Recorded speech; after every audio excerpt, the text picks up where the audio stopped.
Sebelumnya di Lost. Dan ketika itu Shannon lah yang muncul dari hutan. Refleks Anna langsung menembaknya tepat di dada.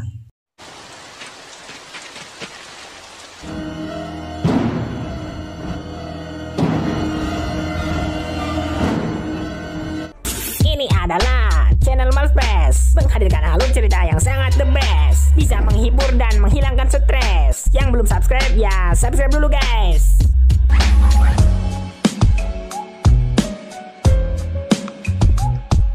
Inilah Lost Season 2 episode 8. Nih guys, kalau kalian tidak percaya bahwa Jack pernah bertemu dengan Anna di bandara.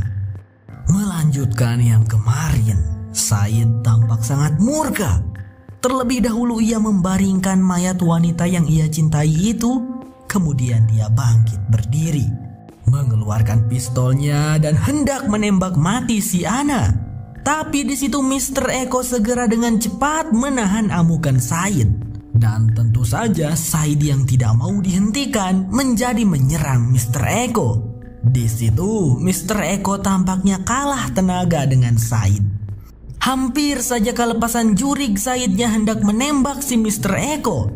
Namun di situ Anna membuat Sayid pingsan dengan menghantam kepala Sayid dengan pistol.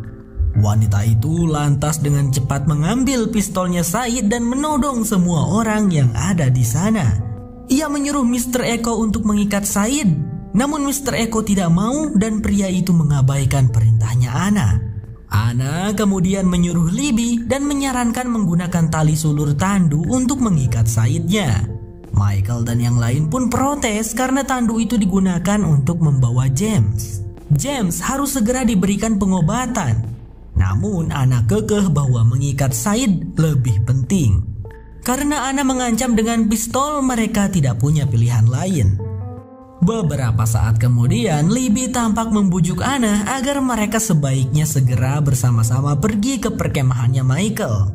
Lalu menjelaskan bahwa yang terjadi adalah sebuah kecelakaan. Mereka mungkin bisa mengerti, ucap Libby. Tidak mungkin, aku baru saja membunuh salah satu dari mereka. Bagaimana mereka bisa mengerti? Protes Anna. Ia lalu mencoba berbicara baik-baik dengan Sayid yang sudah mulai tersadar. Namun Sayid malah berteriak karena tentu saja pria itu belum bisa menerima kematian Shannon yang terjadi begitu saja dengan cepat. Di saat itu Mr. Eko memutuskan untuk membawa James seorang diri dengan cara dipunak. Meskipun Anna mencoba menghentikannya, tapi Mr. Eko tetap pergi sambil membawa James. Karena bagaimanapun James membutuhkan pertolongan sesegera mungkin. Setelah itu Michael terlihat memberi Sayid air minum. Sayid pun bertanya kepada Michael siapakah orang-orang itu. Michael menjelaskan sejujurnya bahwa Anna dan kelompoknya adalah para penumpang pesawat yang sama dengan mereka, namun di bagian belakang. Sayid di situ tampak terkejut ketika Michael bercerita bahwa Walt sudah diculik oleh The Others. Sayid terlihat marah. Mungkin ia marah pada dirinya sendiri karena sebelumnya ia sempat tidak mempercayai Shannon. Michael di situ hanya bisa meminta Sayid untuk bersabar dan tabah.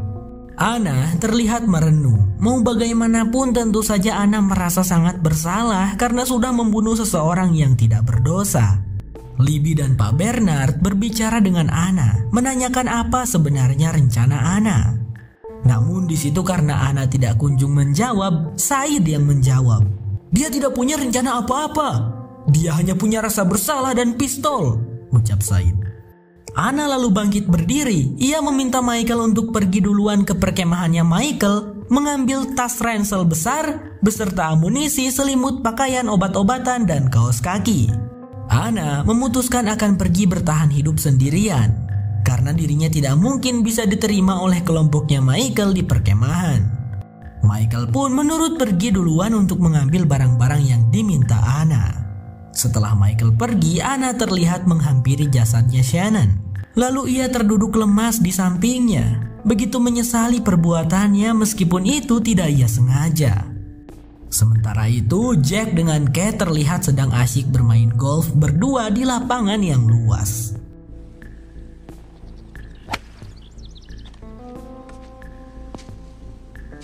Kemudian ketika giliran Jack, ternyata pukulan Jack malah membuat sang bola terlempar ke area hutan. Kate meledek. Wah, sangat akurat sekali pukulan kamu, Jack. Kemudian setelah itu Jack memutuskan untuk menyusul bolanya itu daripada membiarkan Kate mendapatkan 2 kali giliran. Untungnya si bola ketemu. Tapi saat Jack akan memukulnya, raut wajahnya Kate berubah. Karena di belakang Jack muncul Mr. Eko yang sedang membawa James di pundaknya. Where's the doctor? Tentu saja dokternya adalah Jack. Mereka dengan segera membawa James ke bunker Dharma, yang di sana tampak Mr. Locke sedang jaga si pencet tombol komputer. Jack dengan dibantu oleh Kate langsung memberikan pertolongan kepada James. Karena suhu tubuh James yang sangat panas, Jack terlebih dahulu mengguyur badan James dengan air shower. Mr. Locke sempat ngalengok kadinya seetik, tapi harus pergi lagi karena alarm komputer sudah berbunyi. Singkatnya, Jack sudah selesai mengobati dan membalut luka tembakan di bahunya James. Namun James yang mengalami infeksi harus segera diberi antibiotik. Tapi karena kondisi James yang setengah tak sadarkan diri itu, Jack kesulitan memberikan obat antibiotiknya. Namun Kate di sana memberikan solusi dengan cara mengelus-elus kepala James, mengecupi kepalanya dengan sayang dan berbisik membujuk layaknya seorang ibu kepada anaknya. Dengan menggunakan cara itu, James pun mau meminum obat antibiotiknya. Dan di situ terlihat Jack agak sedikit bete melihatnya. Setelah selesai, Jack pun bilang, "Kenapa ya ketika kuliah kedokteran kami tidak diajarkan hal itu?" Di sisi lain, Michael sudah tiba di wilayah perkemahan. Dan yang paling dekat yang bisa ia jumpai tentu adalah Sunhwa yang sedang berada di kebunnya. Sunhwa tentu terkejut melihat kedatangan Michael. Michael yang tahu kalau Sunhwa mengkhawatirkan Jinsu segera berkata bahwa Jinsu baik-baik saja. "Nanti aku akan cerita, tapi yang terpenting sekarang di mana Jack?" tanya pria itu. Di bunker, Mr. Locke terlihat menemui Mr. Eko untuk menanyakan apa yang sudah terjadi dan di mana sisa kelompoknya Mr. Eko yang tadi sempat Mr. Eko bilang. Pria besar itu menjelaskan kalau kelompoknya bersama Michael dan Jinsu masih berada di hutan karena terjadinya kecelakaan. Seorang gadis dengan ciri-cirinya tinggi dan berambut pirang telah tertembak mati. Mr. Locke tentu terkejut mendengarnya. Itu adalah Shannon. Beberapa saat kemudian, terlihat Jack menanyai Mr. Eko tentang di manakah keberadaan Said, Michael, Jinsu bersama kelompoknya Mr. Eko. Jack tampak syok karena mengetahui Shannon yang telah meninggoy. Tapi di situ Mr. Eko tidak menjawab pertanyaan Jack. Karena menurut Mr. Eko apapun yang ia katakan tetap akan membuat Jack marah. Lalu ketika Jack mulai kehabisan kesabaran, Sunhwa dan Michael datang ke sana. Melihat Michael yang kembali, Jack tentu langsung menyambut Michael dengan pelukan sahabat. Di situ Michael langsung bilang, "Kita punya masalah serius, Bung." Setelah mendengar semua penjelasan Michael, Jack dengan gerak cepat mengambil persenjataan api yang ada di bunker itu. Ia sepertinya sudah dipenuhi dengan emosi, apalagi saat mendengar kalau Said saat ini juga sedang ditahan oleh temannya Mr. Eko itu. Namun di situ Mr. Eko berusaha menghentikan Jack. Awalnya Jack tetap keras kepala dan tentu tidak mau untuk dihentikan. Tapi saat Mr. Eko berkata, "Ana Lucia memang melakukan kesalahan, Jack, tapi dia tidak sengaja melakukannya." Jack langsung terhenyak dan bertanya, "Siapa barusan kau bilang?" Setelah memastikan benar itu Ana Lucia yang pernah ditemuinya di bandara, Jack tampak terkejut bercampur tidak percaya. Lantas Mr. Eko pun bilang, "Jack, aku akan mengantarmu ke sana. Tapi hanya dirimu saja dan tanpa membawa senjata api, oke?" Untungnya Jack mau setuju. Kembali pada Ana dan kawan-kawan. Pak Bernard terlihat sudah jenuh menunggu. Ia memutuskan untuk pergi duluan saja karena ia ingin segera sampai di perkemahan dan bertemu dengan Rose, istrinya. Pak Bernard tahu Ana sudah banyak berjasa kepadanya, tapi Pak Bernard harus pergi sekarang. Begitupun Libby, kalau Ana akan pergi sendiri nantinya ya lebih baik mereka berpisah sekarang saja. Said di situ juga menyuruh Jinsu untuk pergi duluan saja karena Said tahu Jinsu juga tidak sabar ingin bertemu dengan istrinya kembali. Setelah itu hanya tersisa Ana dan Said saja di sana. Seperginya mereka semua, Ana lalu bercerita kepada Said bahwa dulu dirinya adalah seorang polisi.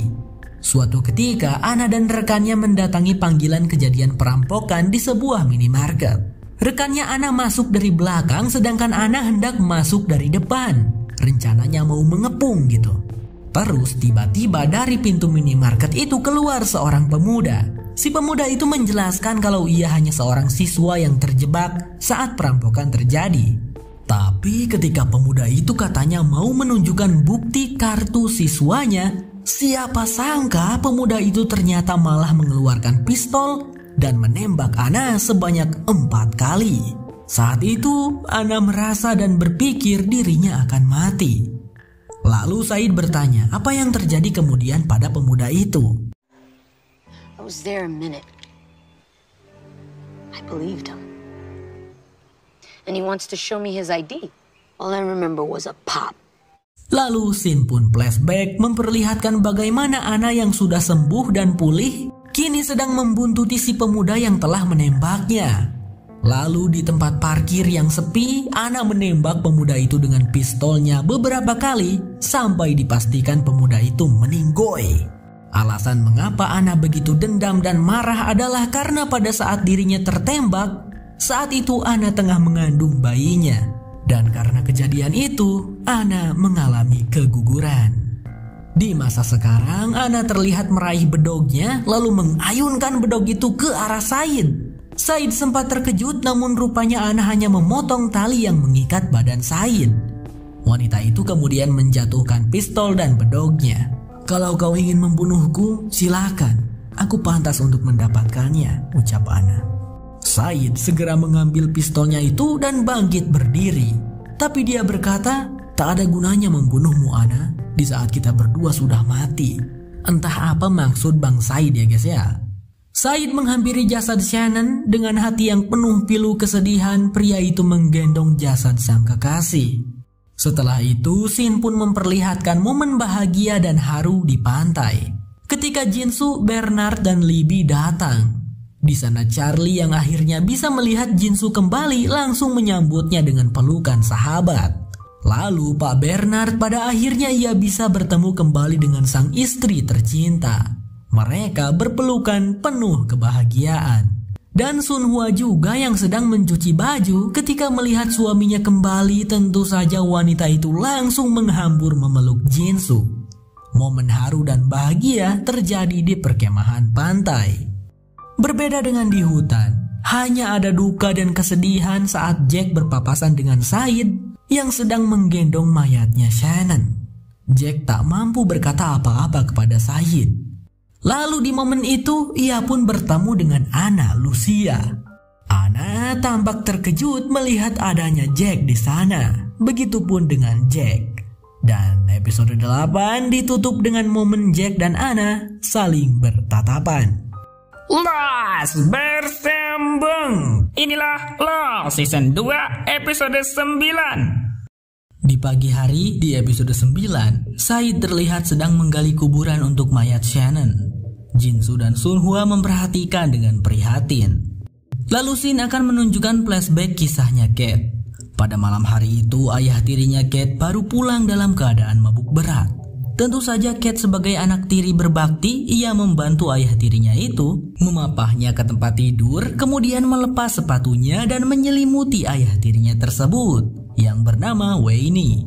Ibunya Kate belum kunjung pulang karena masih bekerja, sedangkan ini suaminya enak-enak pergi mabuk-mabukan ya guys ya. Tak lama kemudian Kate pun tampak pergi keluar dengan mengendarai motornya. Gak pakai helm dia, jangan dicontoh ya guys. Tapi tak berselang lama dari itu, Kate singkatnya pergi menemui ibunya yang sedang bekerja di sebuah kafe. Terlihat tangan ibunya yang dibalut apa itu? Ya pokoknya pelakunya adalah Weini, ayah tirinya Kate. Weini sering sekali melakukan kekerasan kepada ibunya Kate. Saat itu juga Kate memberikan sebuah amplop berisi uang Katanya itu adalah uang asuransi dari rumah mereka yang terbakar. Sang ibu merasa ada yang tidak beres. Ia segera bertanya, "Apa yang sudah kau lakukan, Kate?" Kate hanya menjawab kalau dirinya hanya ingin menjaga ibunya. Setelah itu Kate memeluk ibunya sambil menangis dan melenggang pergi, meninggalkan ibunya yang terus bertanya, "Apa yang sudah kau lakukan, Kate? Apa yang sudah kau lakukan?" Beberapa hari setelah itu terlihat Kate sedang memesan tiket kereta untuk pergi ke kota terpencil, untuk menjauh dan menghindar dari semua permasalahan di sini. Bagaimanapun ia sudah membunuh ayah tirinya. Akan tetapi tanpa disangka di tempat itu sudah ada Pak David bersama 2 rekannya sesama petugas keamanan. Pak David ini bukan petugas keamanan kaleng-kaleng. Dia adalah seorang marshal Amerika Serikat. Kate sempat memberikan perlawanan, namun pada akhirnya dia tetap kalah oleh Pak David dan berhasil diamankan. Kate tidak menyangka kalau dirinya akan ditangkap, karena ternyata ibunya si Kate lah yang sudah melaporkan Kate. Waduh, dilaporin sama ibu sendiri. Nyesek gak tuh? Padahal Kate melakukannya karena ingin menjaga ibunya. Tapi mau bagaimanapun membunuh orang tetaplah salah ya guys ya. Sangat tidak boleh untuk ditiru. Kate lalu dibawa untuk ditahan di kantor kepolisian. Pada malam itu hujan turun membasahi jalan. Pak David memuji Kate yang cukup cerdas dengan membuat rencana yang sangat matang. Membuat seolah-olah ledakan rumah itu terjadi karena kebocoran gas. Kalau bukan karena ibunya Kate yang melapor, mungkin kepolisian tidak akan pernah tahu bahwa Kate lah yang sudah membunuh Wayne.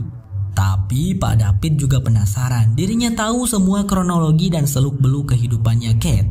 Ia mengerti bagaimana Kate membenci ayah tirinya yang sering melakukan kekerasan pada ibunya Kate. Tapi selama bertahun-tahun, mengapa Kate baru melakukannya sekarang? Pria itu penasaran. Kate tidak bisa menjawabnya. Lalu tiba-tiba karena Pak David lengah, mobilnya malah oleng menabrak tiang listrik. Kondisi Kate baik-baik saja, sedangkan Pak David meskipun ia juga baik-baik saja, namun benturannya sepertinya berdamage pada tubuhnya. Memanfaatkan kondisi Pak David yang lemah, Kate mengambil kunci borgolnya, kemudian menendang pria itu keluar dari mobil dan berniat kabur. Tapi sebelum kabur, Kate sempat melihat seekor kuda berwarna hitam. Apa itu, kok bisa ada kuda liar di sini? Malam-malam hujan-hujan, batinnya Kate. Tidak ingin repot-repot memikirkannya, Kate pun segera pergi. Singkat cerita, di suatu hari Kate berkunjung ke kantor ayahnya yang merupakan seorang sersan. Si ayah tampak kaget melihat kedatangan Kate. Ia pun bertanya apakah benar tentang kabar bahwa Kate sudah membunuh ayah tirinya dan sekarang menjadi buronan. Kate mengiyakan, lalu ia juga bertanya pada ayahnya itu mengapa tidak memberitahunya. Kate akhirnya mengetahui bahwa ayahnya ini bukanlah ayah kandungnya. Kate akhirnya mengetahui bahwa ketika ibunya mengandung dirinya, ayahnya ini sedang bertugas di Korea. "Kenapa ayah tidak memberitahu kalau aku sebenarnya adalah anak kandungnya Wayne?" tanya Kate dengan perasaan sedih. Ayahnya Kate menjawab, "Ayah tidak memberitahumu karena ayah takut kau akan membunuh orang itu. Dan kau tahu Kate, ibumu begitu mencintai Wayne," ucap si ayah. Ayahnya Kate berkata bahwa sekarang ia harus menelepon kepolisian yang sedang mencari Kate. Namun si ayah juga akan memberikan waktu 1 jam untuk Kate pergi sejauh mungkin dari sana. Mereka pun berpelukan dengan penuh kesedihan sebelum akhirnya berpisah.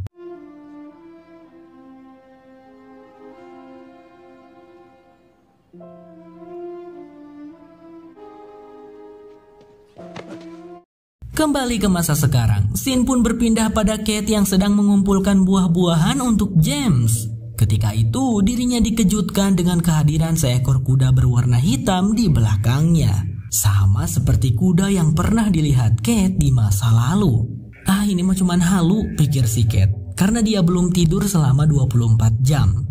Jack terlihat sedang merawat bahunya James yang masih dalam tahap penyembuhan itu.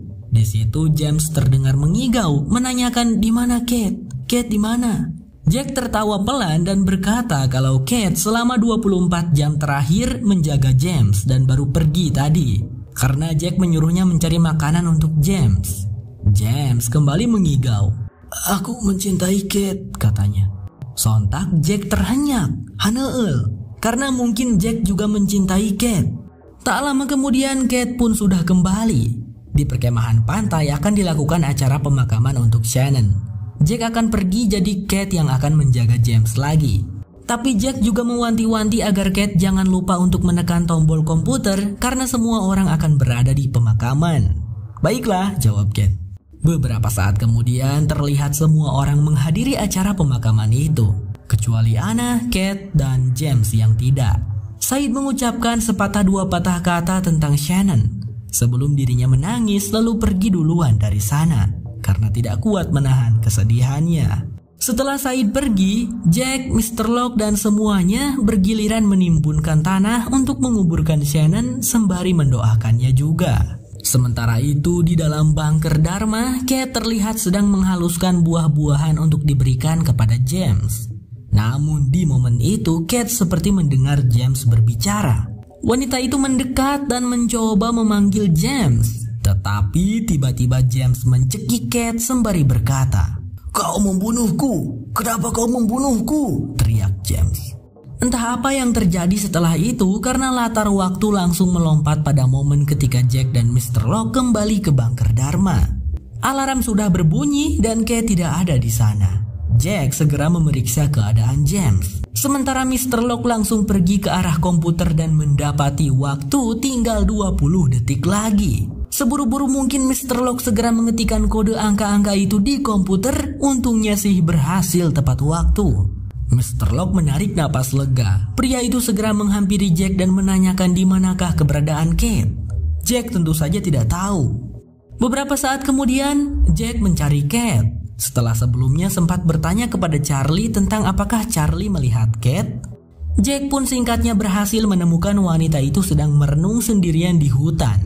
Jack langsung ngomel-ngomel, "Kate, kenapa kamu di sini? Tadi alarm komputer bunyi loh. Hampir aja kehabisan waktu. Terus James juga dalam keadaan terbaring di lantai. Kamu kenapa, Kate?" tanya Jack bertubi-tubi. Bukannya menjawab, Kate malah hendak meninggalkan Jack. Tapi karena di situ Jack mendesak, Kate pun berteriak pada pria itu. "Ya maaf Jack, aku tidak sesempurna dirimu. Aku tidak sebaik dirimu." Menyadari bahwa Kate mentalnya saat ini sedang terguncang, Jack pun memeluk wanita itu dan berusaha menenangkannya.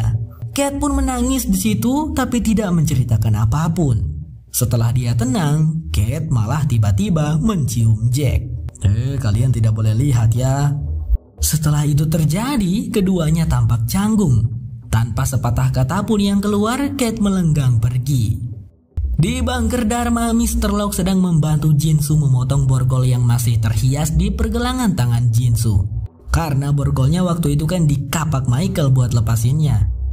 Akhirnya bisa lepas juga. Jinsu bersyukur di bunker Dharma itu banyak peralatan. Di sana juga ada Michael yang sedang mengamati sesuatu. Saat Jinsu sudah pergi, Michael yang penasaran bertanya pada Mr. Locke, "Kenapa ada pintu penahan ledakan di tempat tersebut? Apakah Desmond tidak mengatakan apapun tentang pintu penahan ledakan ini?" tanya Michael. Mr. Locke mengiyakan. Desmond hanya meninggalkan sebuah film pada mereka. "Apakah kau mau melihatnya, Mike?" tanya Mr. Locke. Michael mau-mau saja, dan di situ Mr. Eko juga tiba-tiba nimbrung. Katanya mau ikut nonton juga. "Baguslah, makin ramai makin mantul," ucap Om Locke. It is highly recommended that you and your partner take alternating sounds. Either you or your partner must input the code. Congratulations.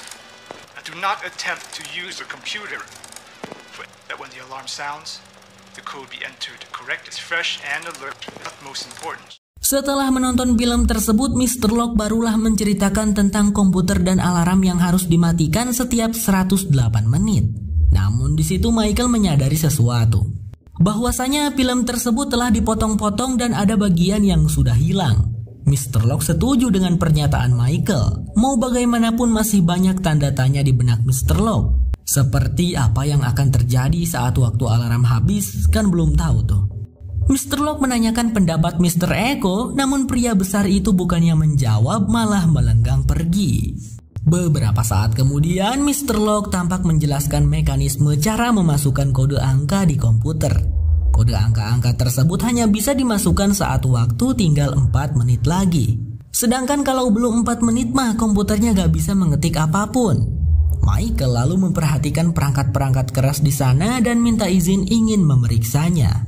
Setelah itu Mr. Locke kembali menemui Mr. Eko yang sedang terduduk merenung memandangi sebuah kain yang di dalamnya ada sebuah buku. Di situ Mr. Eko bercerita bahwasanya ia dan kelompoknya juga pernah menemukan dan tinggal di sebuah tempat yang mirip-mirip dengan bunker Dharma ini, yaitu markas mereka. Dan di sana Mr. Eko menemukan sebuah buku. Ia lalu menyuruh Mr. Locke untuk membuka buku itu. Setelah dibuka, ternyata isinya adalah roll film. Mungkin itu adalah bagian yang hilang dalam film Dharma. Kate saat ini terlihat terdiam di dekat makamnya Shannon. Ketika Said datang ke sana, Kate meminta maaf karena tadi tidak menghadiri acara pemakaman sebab dirinya harus menjaga James. Wanita itu kemudian bertanya apakah Said mempercayai adanya hantu, namun Said tidak bisa menjawabnya. Ia hanya bisa bercerita kalau dirinya sempat melihat Walt di hutan sebelum akhirnya Shannon mati tertembak. Said pun beranjak pergi. Setelah itu Kate memutuskan untuk kembali ke bunker Dharma untuk melihat keadaan James yang saat itu Sun Hua lah yang menjaganya. Sun Hua pun pamit pergi setelah melihat kedatangan Kate ke sana. Wanita itu lalu duduk di samping James yang masih belum siuman. Kate lalu berbicara kepada James meskipun ia tahu James tidak akan mendengarnya. Wanita itu menceritakan tentang alasannya membunuh Wayne bukan karena Wayne yang sudah menghancurkan keluarganya. Bukan juga karena Wayne sering memukuli ibunya. Alasan Kate sebenarnya membunuh Wayne adalah karena Kate tidak terima bahwa Wayne adalah bagian dari dirinya Kate. Kate tidak terima Wayne adalah ayah kandungnya dan itu membuat Kate merasa bahwa ia tidak akan pernah bisa menjadi baik. Sebab ia darah dagingnya Wayne, seseorang yang sangat brengsek dan jahat. Kate juga bilang, dan setiap kali aku merasakan sesuatu terhadapmu James, rasanya aku seperti melihat Wayne ada padamu. Itu membuatku muak, ungkap Kate. Tanpa disangka sedari tadi James sudah siuman dan diam-diam mendengarkan. Wah, romantis sekali kamu padaku, Kate, lirih James. Di situ Kate tampak senang mengetahui James sudah siuman. James yang mendapati dirinya berada di sebuah kasur empuk, bantal empuk dan selimut hangat bertanya pada Kate, apakah kita sudah diselamatkan, Kate? Meskipun Kate menjawab jujur mereka belum diselamatkan, tapi James tidak percaya. Apalagi saat Kate sedang membawa James melewati ruang tengah untuk menghirup udara segar di luar, James semakin yakin kalau Kate sedang mencoba ngeprank dirinya. Kate, kita pasti berada di kapal sekarang kan? Jangan menggodaku, ucapnya James. Dan ketika mereka berdua sampai di luar, James harus menelan kekecewaan karena ternyata Kate memang jujur mereka belum diselamatkan. Ketika mereka sedang duduk berdua, James melihat sesuatu di belakangnya Kate. Dan ternyata itu adalah kuda hitam yang dilihat oleh Kate tadi. Rupanya itu bukanlah halusinasinya Kate. Kuda itu benar-benar ada di sana. Dan kali ini si kuda tidak kabur saat Kate mencoba mendekatinya. Sementara itu, Jack menemui Anna di pantai untuk sedikit menghiburnya dengan memberikan minuman untuk mereka minum bersama. Jack juga sedikit menyinggung pertemuan mereka di bandara waktu itu dan mereka berbincang-bincang. Ya udahlah, Jack sama Anna aja, Kate sama James ya nggak guys? Lalu scene memperlihatkan Mr. Locke dan Mr. Eko yang sedang menonton bagian film yang hilang, di mana si profesor menjelaskan bahwa komputer itu hanya boleh digunakan untuk memasukkan kode angka. Dia melarang keras jika komputer itu digunakan untuk berkomunikasi dengan dunia luar. Jika kalian nekat mencobanya, maka itu benar-benar berbahaya dan bisa menyebabkan insiden buruk lain terjadi, ucap si profesor. Mr. Locke dan Mr. Eko saling pandang. Lah gimana caranya untuk berkomunikasi, orang komputernya aja nggak bisa dipencet kalau alat penghitung waktu mundur belum 4 menit. Use a computer for anything other than entering the code. Attempting to use a computer in this manner, utilize a computer for communication with the outside world. Di saat yang sama, Michael yang sedang mencoba memeriksa setiap bagian perangkat keras di sana mendengar sebuah bunyi dari komputer. Ketika dilihat, ternyata terdapat kata hello yang masuk ke komputer. Michael yang penasaran mencoba mengetik. Ternyata bisa, ia pun membalasnya. Di sini dengan Michael, di sana dengan siapa? Ketik Michael. Namun secara mengejutkan, balasan yang muncul berikutnya adalah Dad, yang artinya apakah ini ayah? Sontak Michael terkejut bukan main. Apakah itu Walt yang mengirim pesan? Lost bersambung. Kalau kamu suka dengan channel ini, jangan lupa pencet subscribe-nya ya teman-teman. Sampai jumpa lagi di episode berikutnya.